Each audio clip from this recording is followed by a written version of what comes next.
ये पीडीए तात्कालिक तौर पे जातीय समीकरणों में सिमटा हुआ एक फार्मूला है जिसके बिखरने में बहुत समय नहीं लगेगा।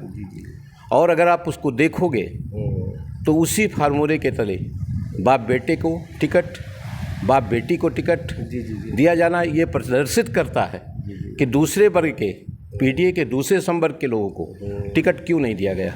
लेकिन यहाँ पीडीए का फार्मूला नहीं, परिवार का फार्मूला, जातीय समीकरणों का फार्मूला इस्तेमाल हो रहा है, जिससे ये कहीं ना कहीं दूसरे वर्ग के लोगों में एक आक्रोश और कुंठा पैदा होगी। निश्चित रूप से इस क्या कहते हैं फार्मूले का विघटन होना, टूटना स्वाभाविक है कि परिवार के अन्य सदस्य क्या कर रहे हैं, उनकी राजनीतिक एक शैली है, उनकी अपनी विचारधारा है, उनकी एक राजनीतिक सोच है, उनका राजनीतिक भविष्य है, जिसके सापेक्ष वो अपनी सोच के तले निर्णय लेंगे। मेरी अपनी एक अलग सोच है। उस सोच के तले मैं ये बड़े दावे से कह सकता हूँ कि फैजाबाद में जो वर्चस्व की राजनीति चल रही है, व्यक्ति विशेष के वर्चस्व की राजनीति चल रही है, एक पार्टी जो क्या कहते हैं आज की तारीख में सशक्त दिख रही है आपको, उसमें वर्चस्व की स्थापना की जा रही है। कुछ लोग उस पार्टी को हायर कर चुके हैं, कैप्चर कर चुके हैं। उन्हीं के सापेक्ष, उन्हीं के इर्द गिर्द ये पार्टी घूम रही है। इसका परिणाम निश्चित रूप से आने वाले दिनों में खराब होगा। नमस्कार, आप देख रहे हैं अयोध्या दर्पण। मैं दिनेश पाठक। चुनावी कवरेज इस समय मिल्कीपुर की जारी है हमारी। उसी क्रम में आज मैं आया हूँ ऐसी शख्सियत के पास, सेन परिवार, जो कि जिसको कि राजनीतिक, अगर मिल्कीपुर की राजनीति की बात की जाए तो सेन परिवार का नाम तो ऑटोमेटिक आ ही जाना है, क्योंकि राजनीतिक ध्रुवी राजनीति कहीं इसी परिवार के इर्द गिर्द घूमती है। एक समय था, स्वर्गीय मित्रसेन यादव जी हुआ करते थे, राजनीति के एक स्तंभ माने गए हैं पूरे देश, मतलब राष्ट्रीय राजनीति में। उन्हीं के बड़े सुपुत्र जो एक ब्यूरोक्रेट्स रहे हैं, और आप चूँकि आपका ब्यूरोक्रेट्स रहे हैं इसलिए कहीं न कहीं वो पुट आ जाता है। मैंने कल परसों साक्षात्कार देखा था।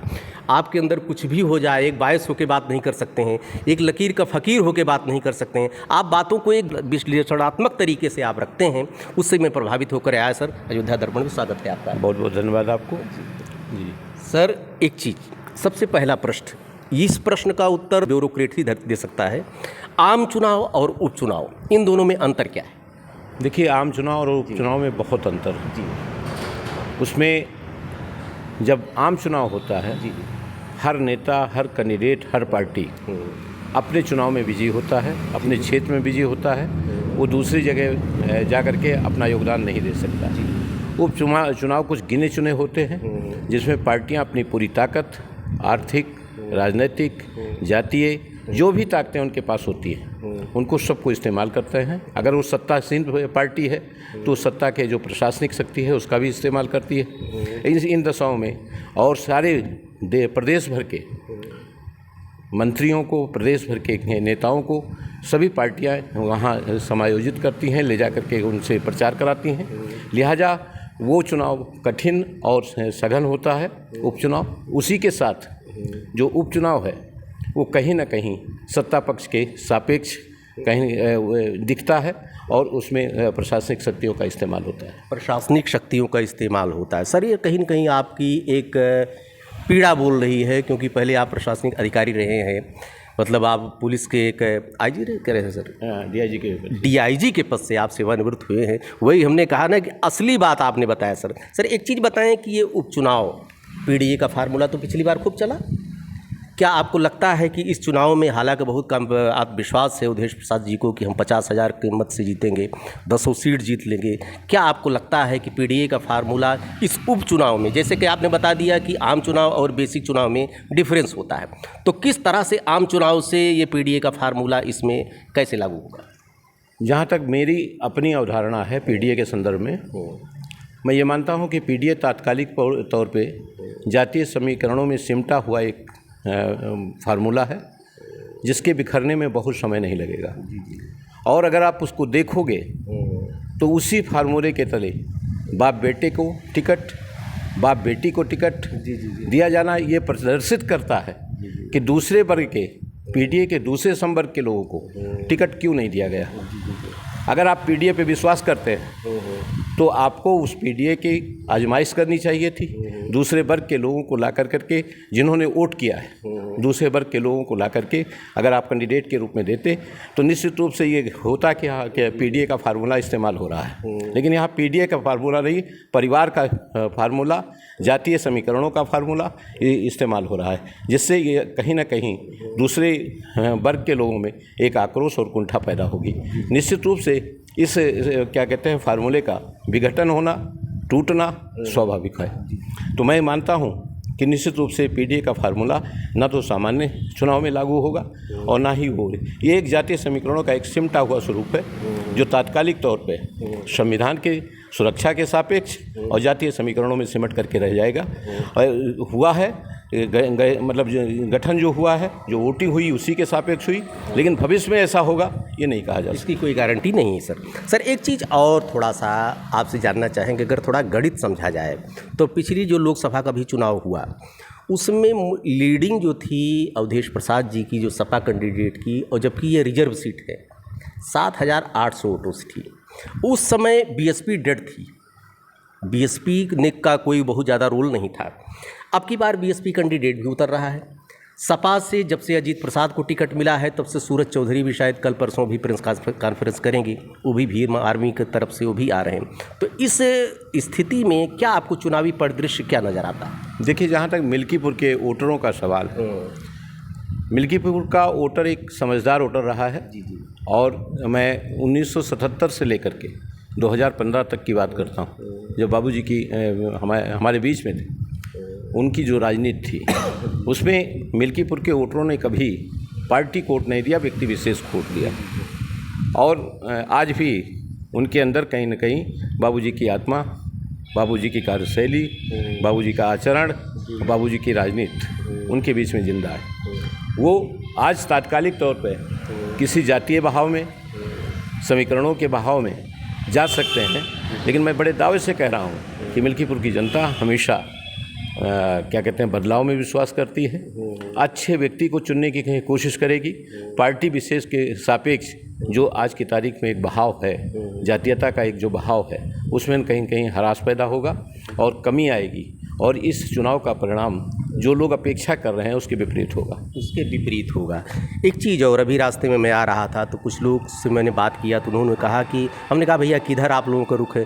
कहें भैया सेन परिवार जिधर जाएगा हम उसी तरफ जाएंगे।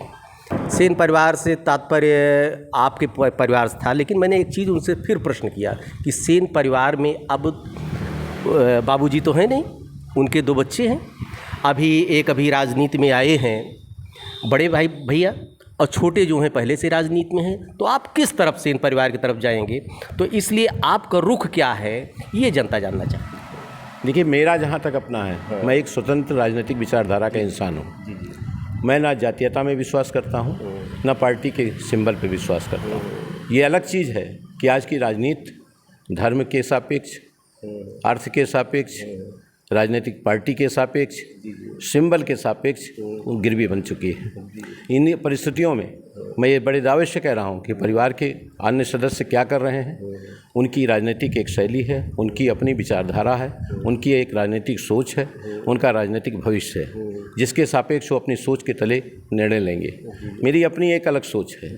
उस सोच के तले मैं ये बड़े दावे से कह सकता हूँ कि फैजाबाद में जो वर्चस्व की राजनीति चल रही है, व्यक्ति विशेष के वर्चस्व की राजनीति चल रही है, एक पार्टी जो क्या कहते हैं आज की तारीख में सशक्त दिख रही है आपको, उसमें वर्चस्व की स्थापना की जा रही है। कुछ लोग उस पार्टी को हायर कर चुके हैं, कैप्चर कर चुके हैं, उन्हीं के सापेक्ष, उन्हीं के इर्द गिर्द ये पार्टी घूम रही है। इसका परिणाम निश्चित रूप से आने वाले दिनों में खराब होगा, और आप ये मान के चलो कि फिर से बाबूजी की राजनीति को लोग स्वीकार करेंगे, बाबूजी की सोच को स्वीकार करेंगे, व्यक्ति विशेष के गुणों को देख करके, उनके जनता के सुख दुख में शिरकत को देख करके, जनता के हित को देख करके लोग फिर से उस पे आएंगे। तात्कालिक तौर पे अगर कोई चीज़ है भी तो वो अस्थायी है, और ये जो फार्मूले बने हुए हैं राजनीति के, जातीय समीकरणों के, ये विघटित होंगे, ये टूटेंगे। सर एक चीज़ बताएं कि आप, चूँकि आपकी फैन फॉलोइंग भी अच्छी है, अच्छी विरासत राजनीति आपको मिली है, ब्यूरोक्रेट्स रहे हैं, अच्छी आपकी क्षमता है। मैं देख रहा हूँ कि आपकी फैन फॉलोइंग बढ़ती जा रही है, साक्षात करने वालों में, मीडिया में आप बड़े लोकप्रिय हैं। तो आपने पार्टी जो चुना, इस समय जो लीडिंग पार्टियाँ हैं उसको छोड़ के आपने जो पुरानी पार्टी आपकी थी, कभी पिताजी ने शुरुआत जो किया था कम्युनिस्ट, इसके पीछे सोच क्या है आप? देखिए, एक सोच मैंने आपने कहा, आपसे बताया कि मैं एक राजनीतिक स्वतंत्र सोच का इंसान हूँ और मैं ये किसी जातीय समीकरणों में, पार्टी के सिंबल के समीकरण में, पार्टी के जातीय समीकरण में, पार्टी के मुखिया के सापेक्ष जो सोच है उसके तले में नहीं जाना चाहता था। भारतीय कम्युनिस्ट पार्टी बाबूजी की बुनियाद थी और उसी से उन्होंने राजनीति की ऊंचाइयां छुई थी। और 1989 में कम्युनिस्ट पार्टी से वो सांसद हुए थे जब राम मंदिर की शुरुआत थी और तब लोगों ने एक मुट्ठ होकर के एक मैसेज पूरे देश को दिया था कि एक क्या कहते हैं निरपेक्ष पार्टी से हम उनको अपना प्रतिनिधि बना के भेज रहे हैं, जिसकी तारीफ लोकसभा में भी हुई थी। लेकिन आज की तारीख में जो हालात हैं, जो जातीय समीकरणों में सिमटी हुई पार्टियां हैं, जो धार्मिक समीकरणों में सिमटी हुई पार्टियां हैं, जो आर्थिक समीकरणों में सिमटी हुई पार्टियां हैं, यद्यपि जनता उसको पसंद कर रही है, फिर भी कहीं ना कहीं वो हमारे विचार से अलग है और मैं उसमें जाना नहीं चाहता हूं। लेकिन जब आपको अगर राजनीतिक उत्कर्ष पाना है, राजनीतिक स्थापना अपने को करनी है और अपने को स्थापित करना है, तो निश्चित रूप से कहीं ना कहीं ये दिखता है कि जब तक आप किसी पार्टी के सिंबल के साथ नहीं आते हैं तब तक आपका राजनीतिक उत्कर्ष संभव नहीं है। ऐसी दशा में लोग मजबूर होकर के उन पार्टियों के साथ जाते हैं जो आर्थिक तौर पे, जातीय तौर पे, सामाजिक तौर पे कहीं ना कहीं इन्हीं समीकरणों में सिमटी हुई हैं और उसी के चलते ये ऐसे हालात बन रहे हैं। लेकिन आने वाले समय में एक ऐसी परिस्थितियां पैदा हो रही हैं, समय लग सकता है, लेकिन निश्चित रूप से धर्मनिरपेक्ष और एक ऐसी ताकतें ज़रूर पैदा होंगी, चाहे उसके लिए 5 साल लग जाए, 10 साल लग जाए, ये तय करेंगी कि इस देश में जो राजनीति होगी वो स्वच्छ होगी, जातीय और उससे समीकरणों से हट करके होगी, धार्मिक आडंबर से हट करके होगी। ये समय आएगा, लेकिन कब आएगा ये नहीं कहा जा सकता, लेकिन निश्चित रूप से ये समय आएगा। सर, अभी देखिए सूरज चौधरी जी, जिनको टिकट नहीं मिला, सपा से टिकट मांग रहे थे, कल प्रेस कॉन्फ्रेंस करेंगे। उम्मीद है कि भीम आर्मी से वो आ सकते हैं। एक आपका साक्षात्कार मैंने देखा था, आप कह रहे हैं आपने चंद्रशेखर आज़ाद की आपने प्रशंसा किया था उसमें, तो क्या ये न माना जाए कहीं न कहीं आपको झुकाव उस तरफ है? नहीं, ऐसा नहीं है जी। अभी भीम आर्मी ने अपना व्यक्ति, अपना क्या कहते हैं प्रत्याशी नहीं, मान लीजिए सूरज चौधरी आ रहे हैं, घोषित नहीं किया है। जहाँ तक सूरज चौधरी का है, जहाँ तक क्या कहते हैं सपा के कैंडिडेट का है, जहाँ तक बसपा के कैंडिडेट का है और भाजपा का कैंडिडेट है, मैं ये नहीं कहता कि मैं किसी के साथ जा रहा हूँ, लेकिन अगर मुझसे कोई पूछेगा, मैं न्यूट्रल रहूँगा। मुझसे कोई पूछेगा तो मैं ये ज़रूर कहूँगा कि वर्चस्व की जो राजनीति की जा रही है फैजाबाद में, उसको आप लोग ख़त्म करिए। बाकी आप जहाँ निर्णय लेंगे और जो कुछ आप लोग तय करेंगे उसमें मुझे कुछ नहीं कहना है, लेकिन ये ज़रूर कहूँगा कि ये वर्चस्व की, व्यक्ति विशेष की, बाप बेटे की राजनीति को आप लोग खात्मा करिए, अन्यथा फैजाबाद की राजनीति का मुखौटा, फैजाबाद की राजनीति की दिशा और दशा बदल जाएगी।